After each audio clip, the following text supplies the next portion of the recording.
E aí, galera, beleza? Como é que vocês estão? Meus amigos, o vídeo de hoje tá cheio de coisa pra gente comentar. Quero começar falando das CPIs. Primeiro, CPMI do dia 8. O fotógrafo da Reuters foi convocado, a imprensa já tá chorando. Temos novidades no que diz respeito às imagens das câmeras do Ministério da Justiça e Segurança Pública. Parece que o Flávio Dino não quer dar de jeito nenhum. Depois vamos falar da CPI da MST, algumas coisas que aconteceram ao longo do dia de ontem, uma história inclusive do hambúrguer. Depois quero falar com vocês sobre a democracia, várias coisas que estão acontecendo no Brasil que são um total absurdo. Tem um caso que está rolando nas redes sociais, que inclusive geraram ataques ao Luciano Hang.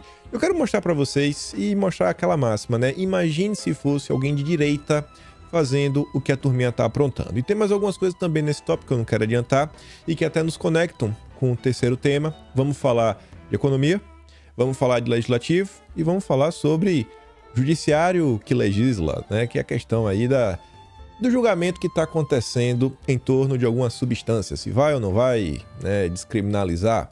E eu quero comentar também sobre algumas coisinhas que o Haddad andou falando na Globo, que tem a ver com a pauta do Lira. A PL das fake news pode ser votada já na semana que vem, veja só, que presente de grego. Depois tá ali o Dilma, com as mãos sujas, aquele é um passado que não existe mais, porque agora o Dilma é o homem dos cataventos. Ele quer que a Petrobras virou empresa de catavento. Inclusive ontem os petistas estavam batendo no peito para avisar que ia ter um mega comercial da Petrobras no intervalo da novela. Imagina qual, né? Ou seja, a parceria Lula-Globo segue mais forte do que nunca. E nesse tópico tem algumas coisinhas que envolvem a Agenda Verde, a Agenda SG, quero comentar com vocês. E se der tempo, no fim, falarei muito rapidamente Lula versus Bolsonaro no quesito eleição e se ainda der tempo, mais alguns assuntos diversos. Sai uma nota interessante explicando por que Lula ainda fica batendo em Bolsonaro. Mas vamos lá. Vejam só, antes de falar da convocação do fotógrafo, eu quero mostrar para vocês a repercussão na imprensa para a gente levantar alguns questionamentos. Felipe Barros fez essa postagem ontem, eu falei, nossa, isso aqui é perfeito. Não preciso nem voltar nos vídeos anteriores para pegar alguns materiais, colocar eles juntos, porque aqui dá para entender. E eu acho que a maioria de vocês acompanhou, viu essa cena em vídeo, viu o que aconteceu, o que despertou na época muitas falas, muita repercussão, e tá ali. Para quem não lembra, eu vou só descrever a cena, vocês podem checar, para você ver que o que eu tô falando realmente foi o que aconteceu. Esse rapaz que tá de camisa amarela, com a bandeira nas costas, creio eu, ele entra na sala e aí ele dá uma pesada na porta de vidro, mas antes dele dar a pesada, ele olha para trás, para ver se o fotógrafo tava atrás dele. Quando ele vê, ele dá uma pesada. Depois tem mais uma galera que tá fazendo a baita confusão. E aí o fotógrafo, né? Tirando várias fotos. Depois o fotógrafo vai ali pro cantinho. Como você pode ver, o cara se aproxima. Inclusive pede, pô, dá uma olhada aí. Deixa eu ver se a minha pesada foi bem dada, né? Mostra aqui, rapaz, tô bonito, viu? Tô bonito. E aí, muita gente se questionou na época o seguinte, rapaz, que história é essa, pô? O fotógrafo tá batendo foto assim, o pessoal tá olhando para ver se a foto ficou boa, se ficou ruim. Esse foi um dos pontos. E o outro ponto que foi levantado foi o seguinte: será que as pessoas, né, no mais alto grau da loucura, a histeria que tomou conta do pessoal, será que essas pessoas que estavam lá depredando, provocando atos de vandalismo, será que elas não se sentiram incentivadas porque tinha alguém batendo foto para registrar este momento, né, da vida delas, momento único, né, quase herói. Talvez o cara se achasse um herói, ou não, o cara vai bater foto. Então, tem que tentar se entender. O fotógrafo precisa explicar. Talvez ele acabou por incentivar, porque tem gente que quer aparecer na imprensa, fazendo coisa certa, coisa errada, ele vê uma câmera, ele quer brilhar. Então, a participação do repórter, eu acho que é de suma importância. Não é qualquer convocação. E aí, dito isto, esta primeira introdução, lá tá aqui a Globo já, né? CPI, convocação de fotógrafo, alvo de bolsonaristas, causa embate em reunião. Fotojornalista foi alvo de uma campanha de desinformação por parte de bolsonaristas. Sentiu o drama já, né, da imprensa, coitadinho do fotógrafo, quase uma vítima da sociedade. Que disseminaram que ele teria participado da invasão. Não foi isso que foi dito. Não foi isso que foi dito. O que foi dito é que ele pode... A presença dele com a câmera, batendo fotos, pode ter incentivado pessoas que queriam aparecer, Queria aparecer na imprensa. Tem gente que é assim, tanto que tem alguns tipos de crime que você não noticia para você não incentivar. Esse que foi um dos grandes pontos levantados. E vendo o pessoal, né? Batendo, ó. É isso aí, parceiro, deixa eu ver. Ih, tô bonito. Então, acho que desinformação é essa nota aqui da Rede Globo. Incomodou governistas o fato que o presidente da CPI, o Arthur Maia, chama para si a pauta e a postura enfática em se comprometer com o encaminhamento. E na boa, estou surpreso com o Arthur Maia, presidente da CPI. Não dá para falar que ele é um cara de direita, que tá fazendo acontecendo, mas minimamente você vê que ele vem, parece ser um dos poucos políticos na comissão, tirando a turma da direita, que realmente tem um compromisso em buscar entender os ocorridos e não ficar fazendo uma investigação enviesada, como a turma do Lula quer, para falar, olha, meu Deus, olha o que aconteceu, etc. e tudo mais. Parlamentares da base rebateram, afirmaram que a convocação de jornalista que fazia seu trabalho não havia cabimento. Eu acho que tem total cabimento. E aí depois, a Folha de São Paulo solta a nota falando que a CPI convoca o repórter e as entidades protestam. Aquelas entidades que nunca abrem a boca quando jornalistas, comunicadores, influenciadores, produtores de conteúdo, chame o que você quiser. Quando essa turma sofre, vamos falar assim, você já sabe do que eu tô falando. Quando essa turma sofre alguma coisa, essas entidades muitas vezes até batem palmas. Fala, é isso mesmo. Tem que botar pra descer em cima dessa galera. Essa galera aí, propagadora de mentiras, que faz, que acontece. Agora que a CPI chama o coligado, aí eles ficam preocupados.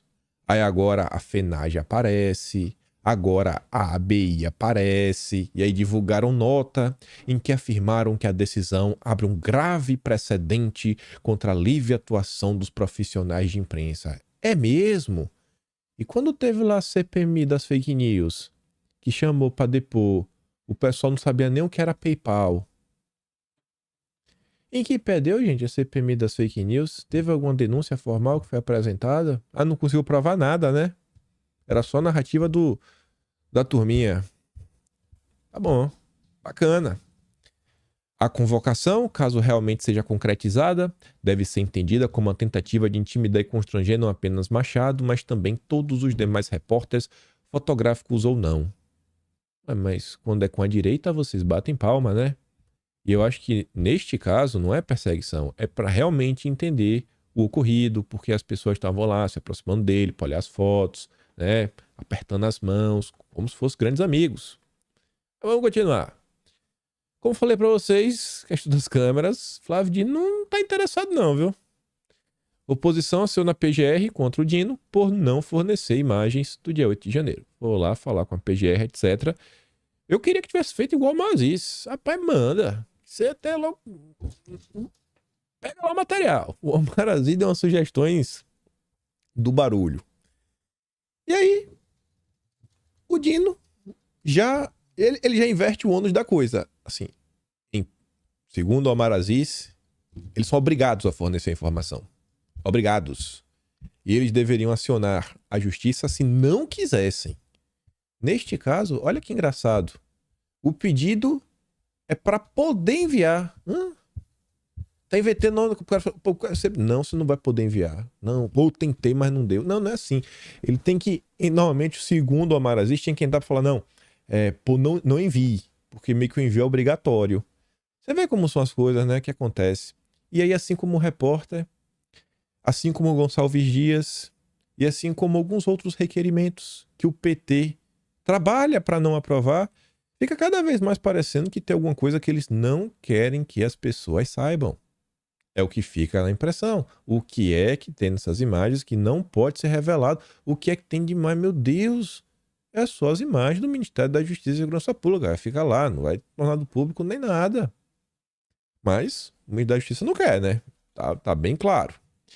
Aí mudando para a CPI do MST, um dos pontos altos da comissão ontem foi uma revelação intrigante, porque vem sendo um nome na esplanada dos ministérios, um dos principais nomes a defender o MST. Toda vez que tem uma invasão, toda vez que tem uma confusão, isso desde janeiro, Ele é um dos primeiros a aparecer, entrar em campo e falar, não, olha só, o MST não é tão malvado assim, rapaz. O MST é do bem, é do amor, etc. Pera aí só um segundo.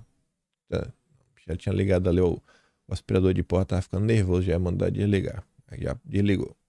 Mas enfim, eu tô falando do Paulo Teixeira, ministro do Desenvolvimento Agrário. Aí, ontem no depoimento do José Rainha Júnior, o José Rainha não falou que esteve com o Paulo Teixeira? E qual o problema disso? Ele não pode se encontrar? Então, poder em tese, eu não encontraria. Só que o grande problema está que este encontro não estava registrado na agenda oficial. O ministro se encontra com um grande líder que invade terras, que foi preso. E aí o ministro se encontra e não está registrado na agenda. O que eles conversaram? Qual era a pauta? Qual é a relação do PT com esses movimentos? Aí diz que a oposição quer saber detalhes do encontro entre o José Rainha e o Paulo Teixeira. O encontro teria ocorrido no início do ano, foi confirmado por Rainha na reunião de ontem, na CPI do MST. Em pesquisa no sítio oficial do respectivo órgão, não fora localizada a referida reunião. É por esse motivo que solicito informações para que o Ministério encaminhe a data correta e pauta e se a agenda realmente aconteceu, diz o documento. Durante a audiência, Rainha foi questionado pela deputada Caroline de Tonti sobre o motivo da reunião. Ela disse ainda que teve seu pedido sobre a pauta do encontro negado pelo MDA. O PT não quer revelar o que conversava com invasores de terra. Fui fazer uma visita ao amigo Teixeira e saber quais seriam as perspectivas da reforma agrária no Brasil. O ministro estava chegando e ficamos mais em uma conversa informal do que objetivamente na pauta. Imagina o que é que eles estavam conversando, né? O que o PT tenta esconder. É o partido das sombras. Eles querem esconder tudo. Anteontem, um dia antes, né? Ontem foi dia 3. Anteontem, o Paulo Teixeira voltou a ser notícia porque ele defendeu de novo. Ele já tinha falado, não foi invasão, foi protesto. Foi a primeira fala dele sobre a questão do MST lá na Embrapa. E tá ali, ó, o ministro minimiza a invasão da Embrapa pelo MST. Paulo Teixeira disse que recentes ocupações devem-se à ansiedade dos militantes por medidas do governo em prol da reforma agrária. Ô, tadinho. Ele já tinha saído em defesa na terça, dia 1, e saiu em defesa mais uma vez na quarta, dia 2. E ele negou ter se tratado de uma invasão. Foi apenas um protesto. A gente foi assim que ele qualificou o evento. Voltando para a CPI do MST, comenta aqui só uma coisinha. Duas notas. Vou ler em sequência já. A primeira é do Estadão. O Estadão repercute assim. Ó. O presidente da CPI do MST oferece hambúrguer ou remédio para a deputada se acalmar. O Zuco, junto à Tabata. A Tabata não, desculpa, a Sâmia Bonfim. O Globo já noticiou depois, né, que no G1, deputada vai denunciar presidente da CPI do MST, a PGR, ao Conselho de Ética por fala machista e gordofóbica. Porque o cara ofereceu um hambúrguer. O que eu quero comentar sobre isso é o seguinte. Quando isso aconteceu, eu até ri. Sabe, eu vi assim, o vídeo até dei uma risada. Mas depois eu parei e pensei, já na mesma hora, falei... Até gravei, falei isso no Talking Show ontem. Falei, gente, é engraçado, mas no final do dia, esse tipo de coisa nunca dá certo. Não dá certo, a gente realmente não pode se empolgar. O próprio Zuco depois reconheceu que pisou na bola, tanto que ele pediu para tirar as falas das notas taquigráficas, que são o registro. E assim, o Zuco, ele mesmo já falou, bom, derrapei nessa. E aí eu só trazer realmente para deixar de reflexão para vocês. Mais uma vez, o próprio Zuco já reconheceu que não é o melhor dos caminhos. A gente não pode seguir por essa linha e falar, não, vamos seguir aqui, etc e tudo mais. Tem coisas que no final do dia só se voltam contra nós. E aí perde a razão. Tinha várias coisas ontem na CPI. Teve outras falas também do José Rainha. Esse grande ponto que foi o encontro dele com Paulo Teixeira. Só que o que acaba indo para a imprensa no final do dia são essas situações. O que acaba indo para a imprensa são essas tretas. Então, a imprensa ela acaba por cobrir o trabalho que os parlamentares fazem. Agora você tem que tentar, pelo menos, dar qualquer tipo de material. A gente tem que tentar focar sempre naquela parte mais importante, que realmente possa trazer informação relevante para a população. E aí, você tem mais algumas coisas? sobre exatamente isso, né? Sobre o trabalho parlamentar, que a gente vai comentar agora, mas com calma. Com calma. Guarda isso que vai fazer sentido. Mas vamos começar com essa. Ontem, saiu essa nota. No primeiro momento eu até falei, eita, vou comemorar. É porque é uma notícia que eu acho que é positiva. No primeiro momento, quando lê a manchete, TCU arquiva processo que pedia a suspensão do salário de Bolsonaro no PL. Aí tem ponto e vírgula. Caso vai pro TSE. Falei, pô, achei que era boa, mas eu fiquei assim, vai, não vai, não tô entendendo muito bem. Aí eu fui lá, uma olhada no texto. O Tribunal de Contas rejeitou por unanimidade, todo mundo rejeitou. Bacana. E aí a decisão tomada pela Corte, nesta quarta, diz que apenas a Justiça Eleitoral tem competência para analisar o pedido. Por isso, a representação será enviada ao TSE e à PGR. Como o TCU não reconheceu do pedido, não houve análise do mérito da questão. Ou seja, se a PGR entender que a representação tem respaldo, pode fazer exatamente o mesmo pedido para a Justiça Eleitoral. Você vê que é complicado, né? Assim, né? Parece que a batata quente continua. A turma só não quis pegar e abraçar. Não, isso aqui não é a gente que resolve. Isso aí é se for para fazer junto à Justiça Eleitoral. Se a PGR quiser, tá aí de volta, né? Se quiser, tá aí. Tá com vocês. Sabe, até quando você acha que vê alguma coisa, não. A turma insiste. Sempre é uma insistência e algum tipo de confusão contra Bolsonaro. Beleza. Aí, falando da direita, isso daqui é um grande absurdo que tá acontecendo. Tem um youtuber que se diz humorista, chamado Thiago Santinelli. O canal dele, nossa, tem milhares de visualizações, centenas de milhares. É tipo, sei lá, a Bárbara da esquerda. Temos assim de engajamento. Pelo amor de Deus, não vai comparar esse cidadão com a Bárbara, né? Esse cara faz um absurdo. A Bárbara, meu Deus, a Bárbara é muito mais engraçada, conteúdo muito mais leve pra toda a família. E aí, veja essa manchete. Hang, tá falando do Luciano Hang, diz que é vídeo em que o youtuber simula, né, que ele tá passando dessa pra uma melhor, é brutal. O cara literalmente pega um careca, bota com terno verde, gravata amarela, do jeito que o Luciano Hang se veste. Igual, assim, parece o sósia do Luciano Hang. Pega um taco de beisebol e tome na cabeça. E pei, pei, pei, pei, pei. Tu já imaginou isso? Tu já imaginou se alguém da direita faz isso com o Lema? Faz isso com a Luísa Trajano? Tu já imaginou se faz com qualquer um desses empresários lulistas? Alguém da Faria Lima que apoia o Lula? Tu já pensou se alguém fizer isso? É no dia seguinte, o Uber da Polícia Federal batendo na porta. Ô, rapaz, vamos aqui, esteja preso. Esteja preso. Aí a Folha de São Paulo diz que, de acordo com a assessoria de Hang, ele considerou as imagens horríveis, chocantes, brutais e avalia entrar na justiça. Eu acho que deveria, porque é assim, absurdo. Apresentado no canal de Santinelli no YouTube, a cena mostra o rapper Djonga, dando na cabeça dele, né, com um taco de beisebol. É um personagem de terno verde. Personagem, né? Personagem. Fala que é um homem careca, terno verde, gravata amarela, do jeito que o Luciano Hang se veste. Aí, o Metrópolis também comentou sobre o caso.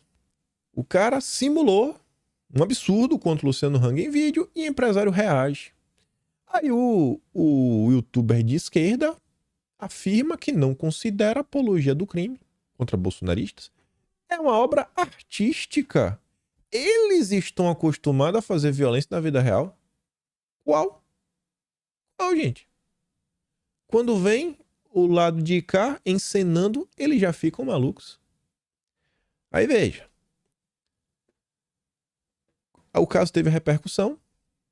Algumas pessoas comentaram. Uma delas foi Eduardo Bolsonaro. Eduardo Bolsonaro fez uma postagem onde ele coloca uma foto que eu não vou colocar aqui, porque não dá, porque eu não sou de esquerda, mas que é a foto que o próprio Santinelli montou, uma apresentação dele lá, que tá com uns objetos na mão, e depois colocou vários tweets antigos do Santinelli. Aí como é que a imprensa repercute isso? A fúria de Eduardo Bolsonaro contra comediante. Tu lê isso, tu pensa que pronto, olha lá, os bolsonaristas não aguentam piada? Já querem perseguir? Olha, Thiago Santinelli tem show de comédia intitulado Antipatriota. Esta nota Assim, não precisa nem ler o conteúdo, vem na mesma linha das outras. Você acha que essa manchete é adequada? Você tá entendendo que essa Giovanna Fraguito que escreveu essa nota, ela tá relativizando o que aconteceu com o Luciano Hang? O deputado federal Eduardo Bolsonaro usou as redes sociais nesta terça para protestar contra o comediante roteirista. Olha, já ganhou mais títulos da Veja. O humorista costuma criticar apoiadores do ex-presidente Jair Bolsonaro nas pautas da extrema-direita. Na noite de segunda, ele publicou um vídeo de show de comédia antipatriota. É muita comédia, muito, nossa senhora. Você pega um cara igualzinho o Luciano Hang, pega um taco de beisebol, bate, desce um líquido vermelho no chão, corta assim, ele toma. É muita comédia. Mas nossa, como é que a gente no Rio, né, gente? Com 1 hora e 48 minutos de duração, Santinelli remonta momentos das manifestações que viraram meme. Nossa, super meme. Eduardo criticou o comediante utilizando publicações antigas do seu perfil no Twitter e parte do espetáculo... agora vem. E parte do espetáculo em que ele supostamente incita coisas contra o Luciano Hang. E aí tá ali a fala do Eduardo. Thiago Santinelli é um suposto comediante que vive de pregar ódio aos conservadores e desejar coisas piores ainda para Bolsonaro, incluindo rindo do que o Adélio fez. Agora lançou um clipe onde apronta com o Luciano Hang. E essa é a repercussão da imprensa. A mesma imprensa que tá chocada porque convidaram o jornalista da Reuters. Cedo ou tarde vai acabar tendo uma CPI dos jornalistas, né? Porque... isso aqui não é jornalismo. Isso aqui é um desserviço contra o país. Aí você vê como as coisas estão cada vez mais absurdas. Suzana Vieira celebra ter feito peça sem Rouanet e gera polêmica. Não usar dinheiro, não mamar nas tetas do governo é polêmica. Veja como são as coisas. É o país dos picanheiros. Ao fim da peça, após os aplausos, Suzana disse que a montagem foi feita sem dinheiro da Rouanet e apenas com recursos dela e do produtor. Parte da plateia aplaudiu, mas uma espectadora protestou. Viva a Lei Rouanet! Também sendo apoiada. Suzana do palco respondeu. Alguém gritou Viva a Lei Rouanet? Deve ser artista. Deve ser, coisa de artista, né? Porque hoje artista e petista é a mesma coisa. Só tá interessado em botar no bolso. Passar pano pro Lula. Artista também aqui, ó. Turma do Chico Linguiça.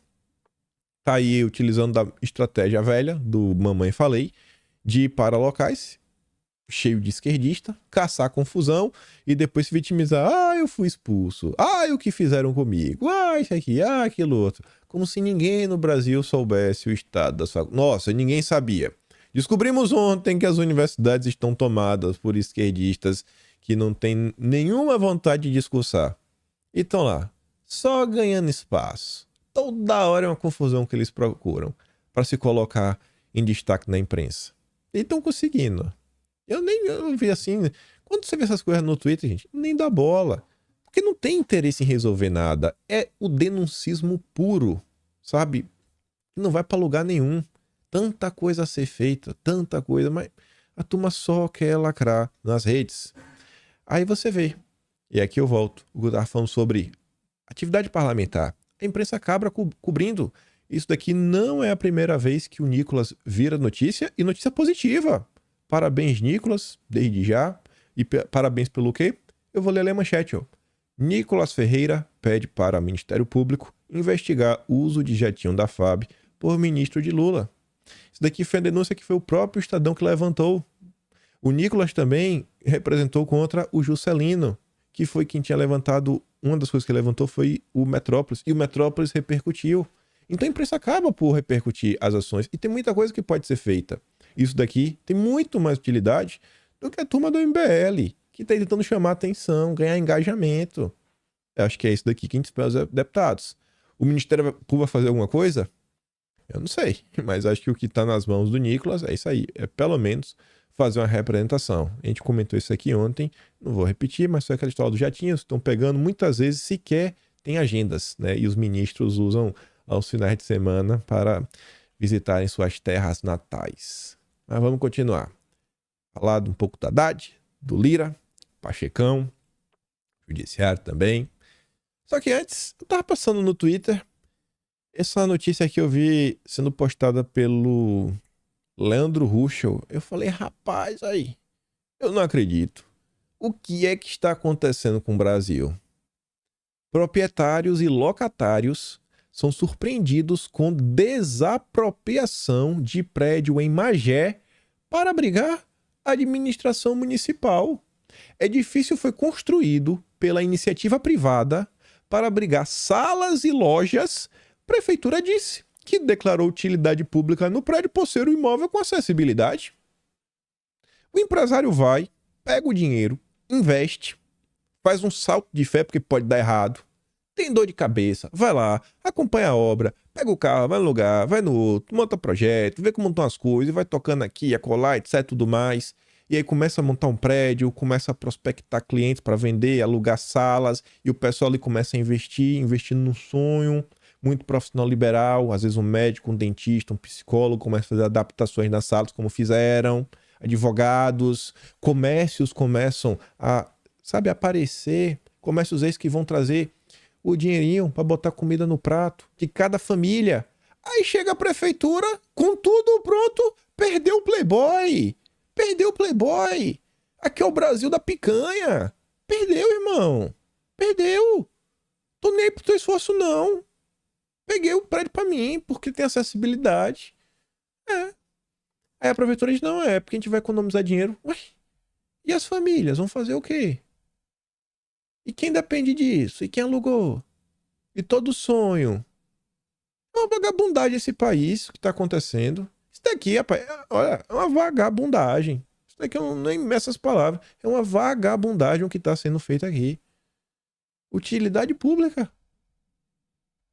É o Brasil. É o Brasil, assim.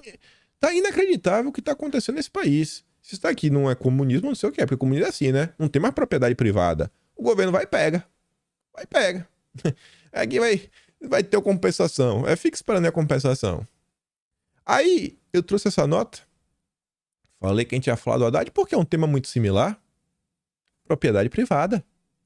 Lá estava Haddad com seus amigos da Globo News, né? Essa relação do luloglobismo, que você já conhece muito bem, pra, sei lá, né? Não dá pra fazer ontem, tá precisando aparecer na imprensa, né? Pedir ajuda pra Globo, só tem amigo, chapa branca, meu Deus, chapa branca tava bom se fosse chapa branca, é chapa vermelha. Aí tá ali, discussão sobre imposto de herança internacional, e o Brasil tem uma das menores taxas, com média de 4%. Aí, o que a Haddad faz? Ele pega adjetivos pra tentar criar uma cortina de fumaça. Porque é como se só bilionário tivesse caso. Porque ele fala assim, ó, bilionários não querem pagar imposto, mas o Estado precisa sobreviver. Ué, mas tu já viu? Quer dizer, então, que os problemas é só sobre bilionário. Imposto de herança é só bilionário que paga. Tu consegue entender como são as coisas? O Haddad pega um assunto, aumentar imposto. Vou aumentar imposto. Eu agora vou colocar... Ó, é tão absurdo que é assim, ó. Pô, todo mundo tem casa, né?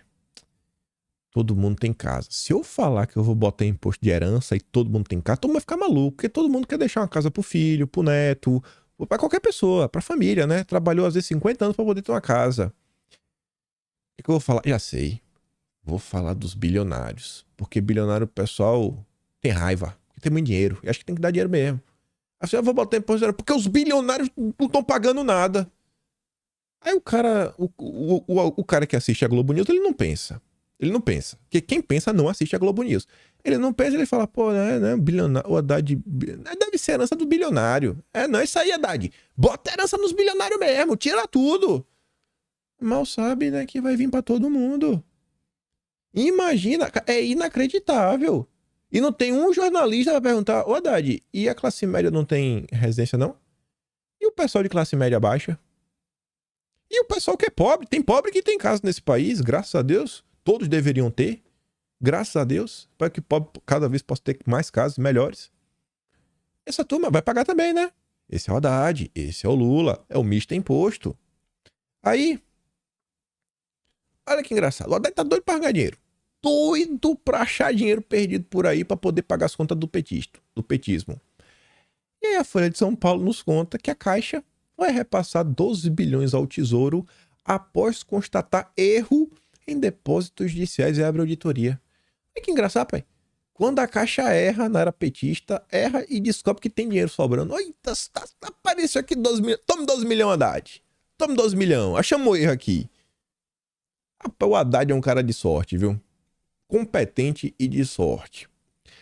Ainda falando de imposto, eu vi essa nota aqui, eu até fiquei pensando, rapaz, se eu tivesse escrito essa nota, não tinha como sair mais igual em determinado momento. Eu falei, bicho, até o que passa na minha cabeça de argumento às vezes, esse rapaz aí que escreveu, esse Everaldo Maciel, utilizou. Fiquei surpreso. Tem uma hora que eu falei, ele dando exemplo do ovo, a gente chega lá. E ele fala assim, ó, alterações da reforma tributária no Senado podem causar mais dúvidas. É mesmo? Quem poderia imaginar? Aí ele já começa na voadora. Uma poderosa coligação de fatos e interesses promoveu assodamente e mediante manobra de interpretação regimental, porque o Lira não seguiu o rito, né, como deveria ser, o tempo de quando você apresenta o texto, para você votar o primeiro turno e depois votar o segundo. O Lira não tá nem aí. Esquece o regimento. Daí foi o que foi feito para aprovar na Câmara o substitutivo da PEC 45. Aí no segundo parágrafo ele dá outra voadora. Essa coligação petista, né, que teve apoio do PT e empresários petistas, envolveu um robusto financiamento empresarial a estudos, pareceres e peças de propaganda. Não é possível. Quer dizer que empresários petistas, né, que fizeram L, investiram dinheiro para fazer propaganda em prol da reforma. O problema é se fizer contra, né? Contra a agenda do PT. Aí a Polícia Federal, depoimento tipo a PL 2630. O livramento de importantes setores da economia da sujeição certamente elevada à alíquota padrão, também qualificada como maldita, do novo imposto e consequente remoção de restrições da proposta, e às vésperas da votação do substitutivo, a liberação de 8 bilhões e meio de emendas parlamentares dotada de forte poder de convencimento, tudo isso combinado com desconhecimento da matéria por parte da ampla parcela da sociedade brasileira. Alegou-se em favor da proposta a redução da litigância, né? Menos judicialização, menos casos, vai ficar mais simples. Agora o sistema tributário brasileiro vai ficar simples. Qualquer pessoa vai entender. Será? Se o capítulo tributário da Constituição de 88 dobrou o número de palavras em relação a 67, o substitutivo consegue a proeza de elevar essa relação para cerca de 3,5 vezes. Está maior do que nunca. Essa constatação nos habilita a postular um registro no livro de recordes do Guinness. Cada palavra nova é uma fonte potencial de litígio no moroso processo tributário brasileiro. Então, assim, prometeram simplicidade. Vem judicialização. Sem pretender esgotar a identificação de virtuais novos litígios, tome-se a proposta de criação de um imposto seletivo a incidir sobre a produção, comercialização ou importação de bens e serviços prejudiciais à saúde ou ao meio ambiente nos termos da lei. Sal, açúcar, margarina, gordura, refrigerantes, por exemplo, estão incluídos entre os que fazem mal à saúde. E aí, faz ou não faz mal à saúde? A partir de quantas gramas de açúcar faz mal? Que eu falo assim, né? A discussão agora é gramagem. Até 25 pode, não pode 60. E aí vai ser quanto? E os produtos como ovos, com avaliação mutável em relação aos malefícios da saúde. Por exemplo, que eu já usei uma vez, falei, rapaz, você assiste a Rede Globo, hoje ovo faz bem, amanhã ovo faz mal. Você não sabe. E aí, faz bem ou faz mal? Quem que vai decidir? É o Lula?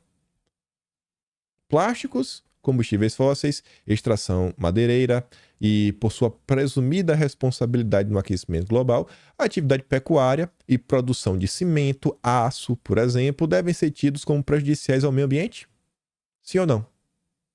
Receio que não haverá regramento capaz de prevenir contenciosos.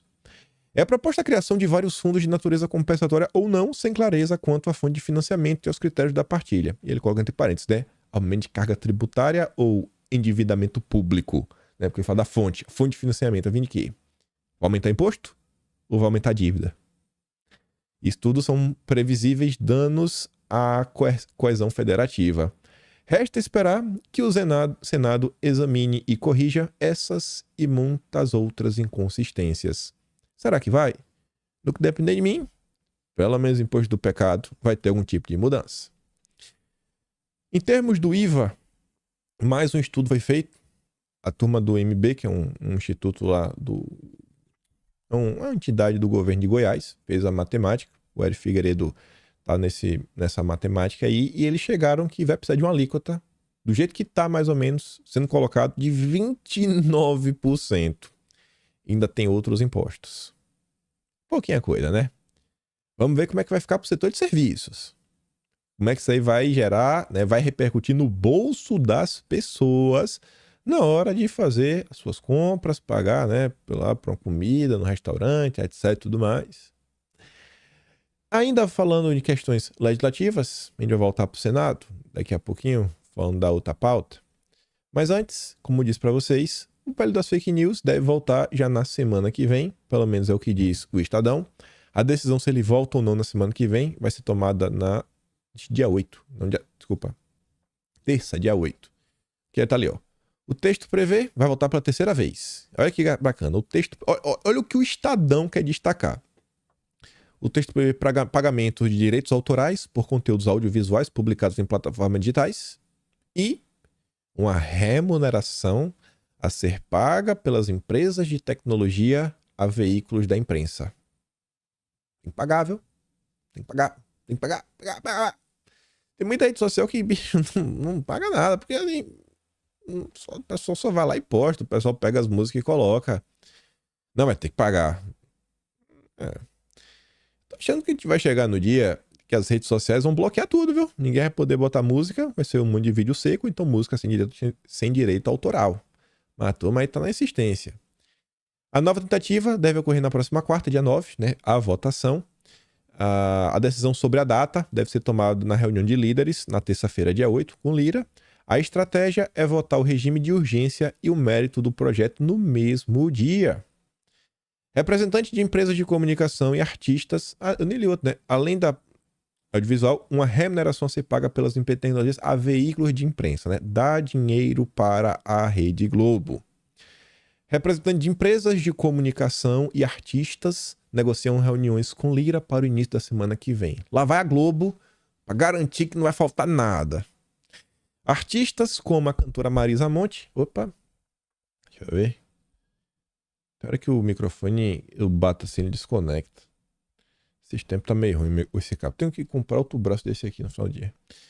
Artistas como Marisa Monte se programam para chegar a Brasília no dia seguinte e querem se reunir com Lira na terça-feira, dia 8. O projeto que permite a remuneração de artistas e de veículos jornalísticos é o PL 2370 de 2019, de autoria da Jandira Fegali, do PCdoB, e relatado pelo Elmar Nascimento, do União Brasil, que acabou de emplacar o seu ministro, Celso Sabino, para ficar feliz da vida. Então, parece que União Brasil aí, agora que tem seu ministério. Marcos Pereira, que tá louco. Marcos Pereira já deu uma banana pro Tarcísio. Marcos Pereira já basicamente falou pro Tarcísio: tá achando ruim? Vai embora. Falou isso. Tá se preparando aí para entrar no governo, não só com colocar o seu ministro, mas o Marcos Pereira quer apoio para ser o presidente da Câmara em 2025, seu sucessor do Lira, e deve se encontrar com o Lula. Você até anota, acho que no Capelli ou foi no Guilherme Amado? Foi Capelli, Guilherme Amado, ou foi no Metrópolis, ou Igor Gadelha. São na coisa um dos três. Falando que o Marcos Pereira vai se encontrar em breve. O Marcos Pereira já trabalhou a favor do PL 2630 lá atrás, e pelo visto vai entrar em campo até porque tem a TV também, né? Record. Record deve estar em busca também do jornalismo profissional, do apoio das redes sociais. Só catástrofe. Por outro lado, quando você olha lá para fora, o Canadá aprovou uma lei similar. Tem que pagar o jornalismo profissional. E aí a Meta bloqueou notícias. Não vai botar não. Por causa de lei sobre editores pagantes. Ninguém pode postar agora notícia. Instagram, Facebook, não pode. Pode não. Não vou pagar. Não pode. Não vai ter link. Pronto. Resolve. Chora agora. Agora chora. Agora chora. Eu espero que faça a mesma coisa. No Brasil, eu espero que faça a mesma coisa. A Globo não merece ganhar R$1. R$1. O que o Lula tá fazendo e a turma da esquerda para garantir gordas verbas para a turma da Rede Globo, isso é um absurdo. É um absurdo. Outra coisa que parece ser um absurdo é o Poder Judiciário legislando. E quem diz isso dessa vez foi o Pacheco. Ontem, o Brasil ficou surpreso. Óbvio, né, gente? Foi uma defesa de mentirinha. O Pacheco jamais vai realmente defender o Senado, Não, jamais. Aqui foi só pra fingir que ele é brabo. Ele é brabo, né? Falar, estou lutando pelo Senado. O Pacheco falou que é um equívoco grave que estão fazendo. Não pode judicializar. Não é para resolver por vias judiciais. E tá ali, ó, segundo o Pacheco, a discussão sobre alteração de lei que trata das punições para quem usa, né, as substâncias do mal, cabe exclusivamente ao Poder Legislativo e não ao Judiciário. De acordo com o presidente do Senado, há uma intromissão da Corte Suprema nas decisões do Congresso Nacional. Além desse julgamento, o Pacheco também citou a decisão da Corte, que determinou a constitucionalidade do Piso Nacional da Enfermagem no início de julho. Segundo Pacheco, a questão lá, né, sem uma discussão no Congresso Nacional e a criação de programas de saúde pública poderá ser uma decisão nociva para a sociedade brasileira. E aí o Pacheco depois foi além e falou o óbvio, mostrando o absurdo com duas perguntas. Não pode, o cara não pode ser preso. O cara tá lá usando, não pode ser preso. Não é para ser preso, ele só tá usando. E aí o Pacheco fala assim: se permitir ou deixar, né, o uso pessoal, de quem que o cara vai comprar? Não, o cara não é o vendedor. O cara que tá usando, ele tá usando como? Ele comprou de quem? De um cara, né, do mal, que pratica um crime gravíssimo, equiparado a hediondo. E aí o Pacheco desmonta tudo que está sendo colocado. Eu falei, rapaz, não acredito que o Pacheco conseguiu falar isso. Duas perguntas óbvias, tá? Ah, não sei o que, é porque ele não vende, ele tá usando. Tá, e ele tá usando como? Ele comprou, né? De pessoas que cometem crimes equiparados a crimes hediondos. É isso que está sendo colocado na mesa? Talvez seja até pior do que a gente está imaginando. Porque, segundo o Estadão, quando o Fausto Macedo, ela cobre muito bem o mundo jurídico. Essa matéria da Pepita Ortega, que está sempre escrevendo diariamente, para contar alguns bastidores. Falando que um dos ministros indica que a discussão é o início para liberar outras coisinhas. Se tá ruim agora, ih, rapaz. É só o início. É só o início. Aí, a turminha do consórcio, repórter Renato, né? Renato Souza. O presidente do Senado, Rodrigo Pacheco, afirmou que só o Congresso pode descriminalizar, né, o uso. O parlamento teve 17 anos para fazer isso, mas preferiu fechar os olhos para milhares de presos com pequenas quantidades. Ué, não fechou os olhos não, é porque as pessoas concordam que o jeito que tá bom. Tem gente que quer que arroche ainda mais a lei, que seja mais punitiva, mais dura. Você vê como são as coisas, né? Não mudou do jeito que a gente quer, então é isso mesmo. Agora, vocês já imaginaram se a Suprema Corte tivesse 11 ministros super conservadores, ultra conservadores, da super máxima direita, e aí realmente pesasse, mas com força em toda essa situação, será que a imprensa tá batendo palma? Se o Poder Judiciário faz o que eles querem, é palmas. Se não faz, eles reclamam. Isso se chama hipocrisia, incoerência. Não dá pra ser assim, bicho. Não dá pra você defender só quando a coisa lhe agrada. Só que é isso que a imprensa faz o tempo inteiro. É por isso que o Brasil não vai pra lugar nenhum, porque é apenas os interesses da própria classe. Enfim, vamos continuar aqui falando mais alguns absurdos que envolvem o PT e tudo mais. Vou até começar por esse aqui, ó. Vou botar esse daqui. No dia de ontem, já 9 da noite, vem Jean Paul Prats, presidente da Petrobras, avisar. Essas daqui são aquelas verbas que... Quem foi que levantou a matéria, rapaz? Foi a Folha de São Paulo, não foi que mostrou quanto a Globo tava ganhando? Acho que foi a Folha, foi isso, mas foi a Folha. A Folha falou lá atrás assim, ó, a gente só pode contabilizar o dinheiro que vem sendo dado via ministérios, porque o dinheiro das estatais, dos bancos, etc, esse dinheiro não aparece, não tem como você achar ele. Aí, toda vez que você assiste, né, a Petrobras na TV, o Banco do Brasil, tem a certeza, né, que é o Dilma dando aquele apoio pra Globo. E tá ali, ó, Jean Paul Prats, daqui a pouco no intervalo da novela, celebrando, eita. E a Globo, ó, o sorriso aqui, ó, de canto a canto.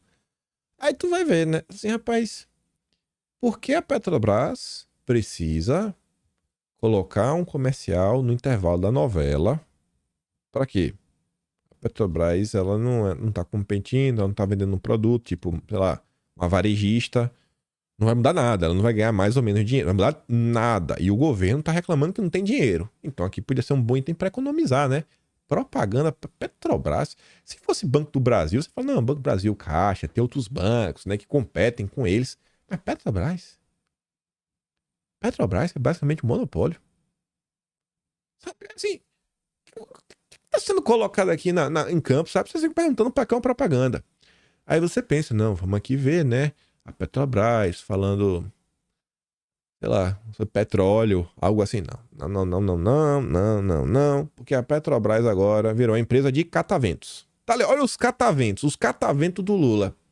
Há 70 anos inovamos, crescemos e nos transformamos junto com o Brasil. Agora, queremos colocar a nossa energia para liderar uma nova jornada, a da transição energética justa. E eu comecei a entender outras coisas do porquê o PT quer tanto transição energética. Hoje você não entender. Em números, em dinheiro, que vale mais do que qualquer tipo de informação. Para criticar, aí eu volto aqui. O comercial não só fala de transição energética, como fala de diversidade, inclusão, nossa, respeito. É aquele comercial 100% identitário. O woke não tem o que falar, né? É a cara do Lula. E ela vem, a Gringa Brasil, esse perfil que eu tanto gosto de acompanhar para ver as críticas que a esquerda faz junto ao Lula.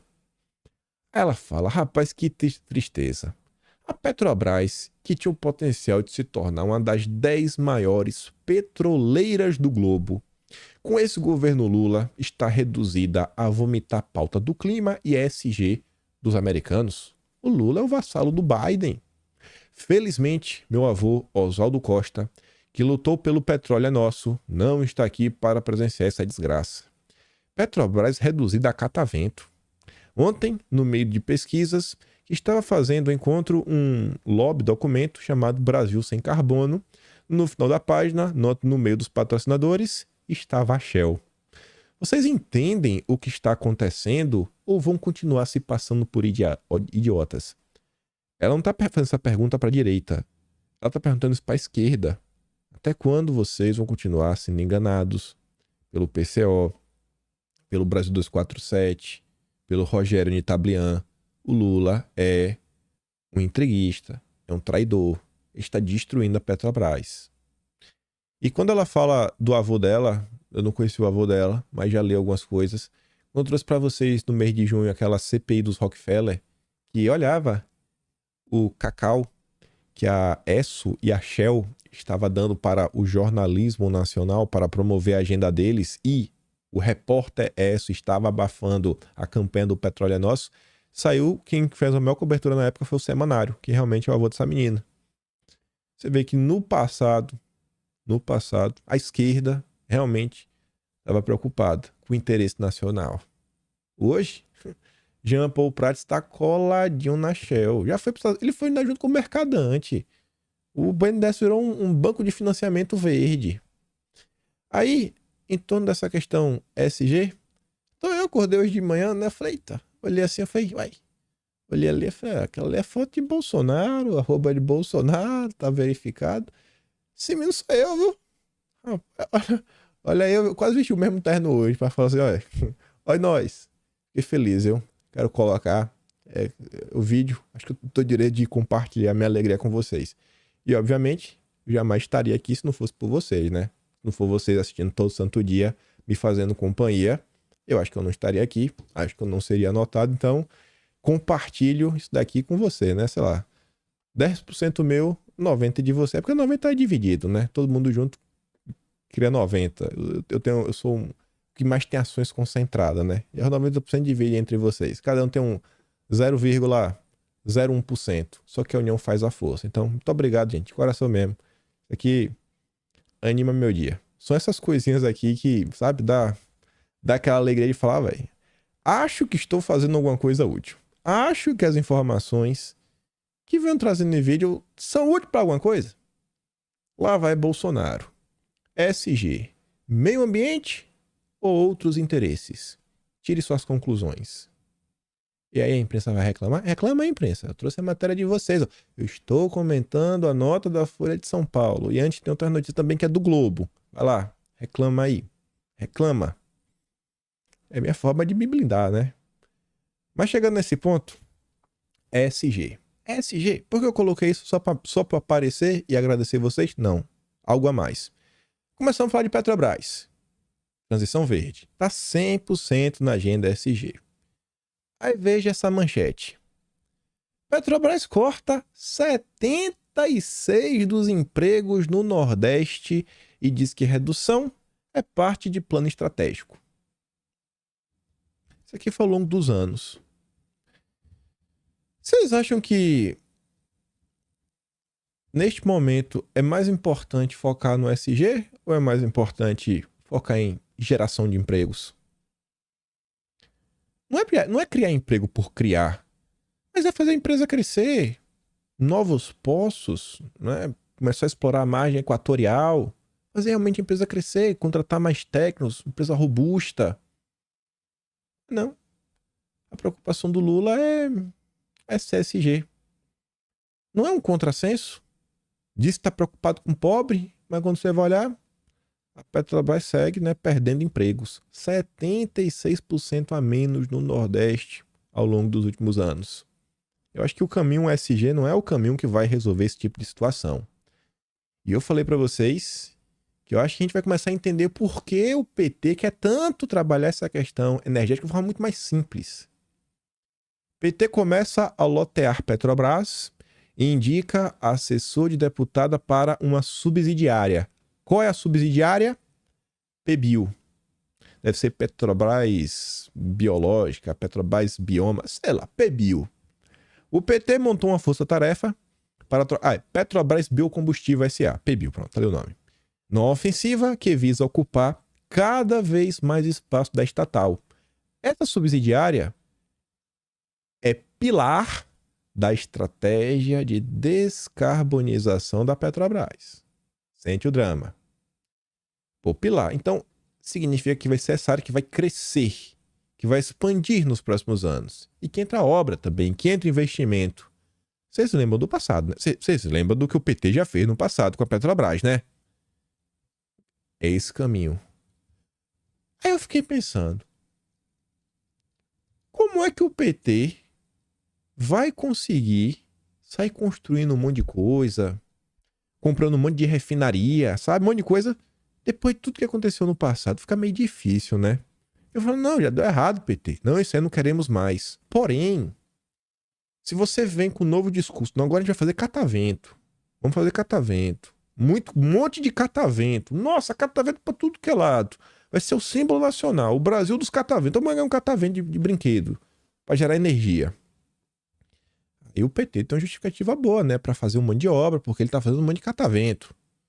Aí eu falei, pô, é bacana. Aí não vai ser aquela coisa, não, porque ainda que o pessoal fale, não é pra fazer obra, porque as obras do governo... Mas alguém precisa fazer algo para cuidar do planeta, para cuidar do meio ambiente, porque a iniciativa privada não vai fazer. Eu falei, pô, isso daí começa a fazer algum sentido, né? Aí, enquanto não tem emprego para pobre, que é o 76%, o pobre não tem. Mas os altos cargos, tudo petista. E os altos cargos, estão ganhando novos cargos. O Conselho da Petrobras quer criar cargo comissionado de até R$ 90 mil por mês. E Maria, como é bom ser petista! Os cargos seriam de livre nomeação e a remuneração definida pelo próprio Conselho. Também foi encaminhada uma demanda para que a estatal pague curso. Ó, paga curso. Vai ter curso também, gente. Curso também, Maria. Aí já tem um esqueminha ali dos cursos. Aí vocês perguntam, mas é só pra aprender? O curso é só pra aprender? Quanto aos cursos, seus aliados informam à CNN que se trata de algo para ajudar no grande projeto da estatal, que é promover a transição energética. Você tá vendo como esse negócio de transição energética justifica o monte? Não, a gente vai gastar dinheiro aqui porque vai fazer transição energética. Não tem que fazer tudo, tirar do zero. Não, o planeta vai pro saco. Temos que criar cargos para pagar R$ 90 mil por mês, porque transição energética. Tudo é transição energética. Você tá vendo como é, né? Porque se fizer igual, eu falei, ih, rapaz, o petrolão tá voltando. Agora é transição energética. E mais uma vez o PT achou um jeito de colocar, né? De fazer a Petrobras brilhar. Será que eu tô muito louco pra pensar isso? Eu não sei, acho que não. Aí, se liga. Vê essa postagem. CVM aprova a proposta da B3 para medidas de diversidades em companhias abertas. A gente já tinha comentado por alto. E acho que tem tudo a ver com essa questão da Petrobras e a agenda SG. Renato fala assim, ó. A B3 aproveita o seu monopólio por ser uma bolsa de valores, controla os seus clientes, no caso, as empresas listadas, e influencia no regulador que é a CVM. Este ato de prevalecer-se de seu papel econômico e posição para promover uma determinada agenda demonstra uma possível prática de lobby e conflito de interesses. Isso deveria ser alvo de investigação por parte do CAD e o Congresso deveria pedir explicações para a CVM, pois exercer tal pressão administrativa, pressionando as empresas a aderirem à regra por meio do pratique-se ou explique-se, sem consultar os agentes de mercado, é completamente irrazoável. A fuga da racionalidade está transformando o mercado de capitais e o financeiro em ferramentas político-ideológicas, pois não deveria contratar executivos por opções pessoais, e sim pela capacidade técnica. E é o que está acontecendo. Várias mudanças no conselho, porque o conselho é o capitão do navio. É quem vai, ó, dar a direção que o barco vai navegar. Você colou no conselho, o resto está resolvido. E o PT agora quer criar novo cargo para os assessores dos conselhos, para estar ali, ó, do lado, tomando curso, transição energética. Vocês já viram esse filme, gente? Vocês sabem onde ele vai parar. Deixa eu mostrar isso aqui primeiro. Remostrar. No vídeo do dia 29, ou foi no vídeo do dia 30 de julho, eu trouxe esse vídeo aqui também do Renato. Rumo prepara oferta de ações de 5 bilhões. E ele falava, chuva de coincidências. A Rumo é a empresa dona do monopólio ferroviário brasileiro e seu principal acionista é Rubens Ometo, membro do Conselhão de Lula, um dos maiores doadores do PT e um dos primeiros empresários a reunir-se com o governo atual.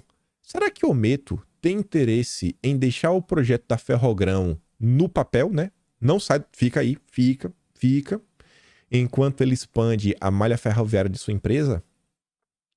O Rubens Ometo a empresa dele talvez seja a maior do país, quase um monopólio, a Rumo. A Ferrogrão é uma negócio de concorrente, é ruim, viu?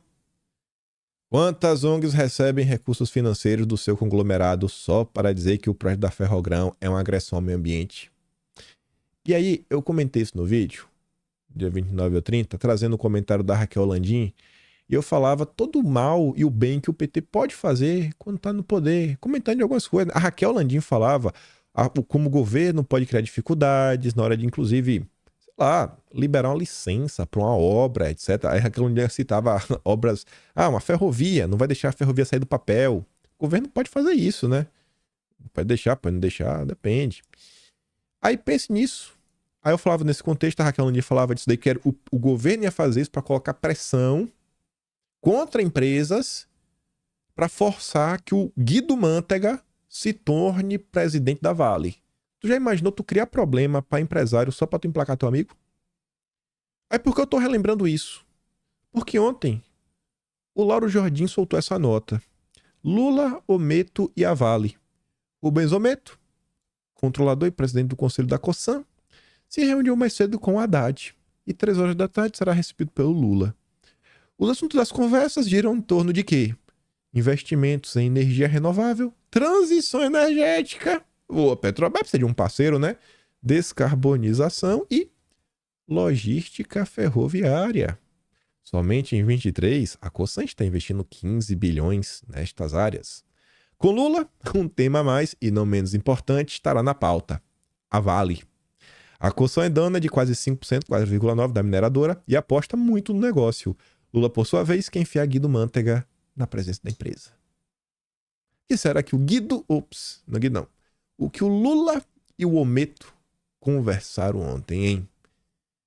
Se eu for falar o que tá na minha cabeça, vai dar ruim. Então, deixa apenas aí que todo mundo fique se questionando o que é que está acontecendo neste país, né? Por que a Ferrogrão não sai do papel? Será que ela vai sair agora? Será? Eu acho que não, viu? E aí, sobre obras que não saem do papel, o Plínio Valério... Não vou dar play porque eu tô até atrasado pro jantar. Era pra ter terminado o vídeo, mas não terminei. E já são agora 6h25 da manhã, 7h25 da noite. O jantar às 7h30. Tenho certeza que minha mulher tá com ódio lá em cima. Deixa quieto. Era preciso alguém dizer o óbvio. Qualquer obra ou projeto de infraestrutura na região norte é judicializada, acatada e parada de uma ferrovia passando por ilhas de transmissão até saneamento. E aí o Plínio Valério tá comentando sobre isso. Bicho, qualquer obra de interesse nacional norte, vem algum ongueiro para travar. Vem algum ongueiro para travar. Mas... quando a obra é verde, de verdade, ongueiro nenhum reclama. Olha essa. As conversas de Silveira para impulsionar produção de lítio no Brasil. Qual lítio? Um lítio especial. O lítio super verde, triplo zero, na verdade, padrão triplo zero. Sem carbono, sem rejeito, sem químicos nocivos. Sensacional. Aí tá ali, né? Encontrou com o pessoal da Sigma, a gente comentou sobre isso. O Geraldo Alckmin estava lá. A primeira carga de lítio verde foi despachada pela Sigma na última semana a partir de Porto de Vitória, no Espírito Santo. A carga teve como destino, né, o País Vermelho, que transformará o lítio em baterias a serem utilizadas em todo o mundo, muito mais caras do que o lítio que estamos exportando. Você vê, né? Ferrogrão não pode ser do papel, mas o lítio verde é do bem. O lítio verde é do amor. Tu quer me convencer que não teve emissão de carbono com lítio verde? Não, é porque compensou. É porque esses temas... Tu quer me convencer que não teve? Tu quer me... Tá de brincadeira comigo, né? Gente, se você for SG, você pode fazer tudo no governo Lula. Mas se você não for SG, você vai ter problemas. Você vai ter grandes problemas. Você vê, ó. Aqui é só questão... Tá falando de químicos. A Biquíni declara estado de crise no setor químico nacional. Segundo o representante das empresas químicas, a demanda por produtos da indústria caiu 4,6% no primeiro semestre de 2023. Deve ser porque a turma não é SG o suficiente. E aí, para encerrar, Fundo Brasil ONU foi lançado em Santarém, no Pará. Esse fundo dará recursos ao consórcio interestadual da Amazônia Legal Brasileira. O recurso fará com que se implemente os ODS da ONU na área amazônica. Não pode fazer obra como a Ferrogrão, mas fazer desenvolvimento sustentável para avançar com a agenda ESG da ONU, né? A agenda 2030, que são os ODS. Pode! É do bem, irmão! Olha só que bacana, ainda vai ter recurso internacional. E o Vilimigo fala o seguinte, aqui há mais detalhes para o evento, ocorrido na área significativa, pois Santarém abriga em seu entorno o maior aquífero do mundo. Sensacional. O governo Lula é uma caixinha eterna de surpresas para ninguém, né? Qualquer um que sabe minimamente o que se passa nesse país tá vendo o que realmente tá acontecendo. E que, obviamente, a Rede Globo não vai contar. A fala do Plínio Valério eu vou mandar no Telegram. O link tá na descrição. Se gosta do meu trabalho, como eu sempre digo, você pode me ajudar se tornando membro do canal. Tem um Tony, valeu. tem um P na descrição. Tem também o Atlas Brasileiro, kimpen.com.br, onde registramos tudo. Estamos registrando a história desse desgoverno. E eu peço também, né? Vote em mim, se não votou no iBest. Me ajude a derrotar o consórcio. Os 2 links também estão na descrição. E compartilhe esse vídeo e volta amanhã. Agora, oficialmente, são 7h29. Estou já atrasado, que às 7h30 eu tinha que estar lá. Aquele grande beijo, abraço, tamo juntos. Valeu, meus amigos. Fui!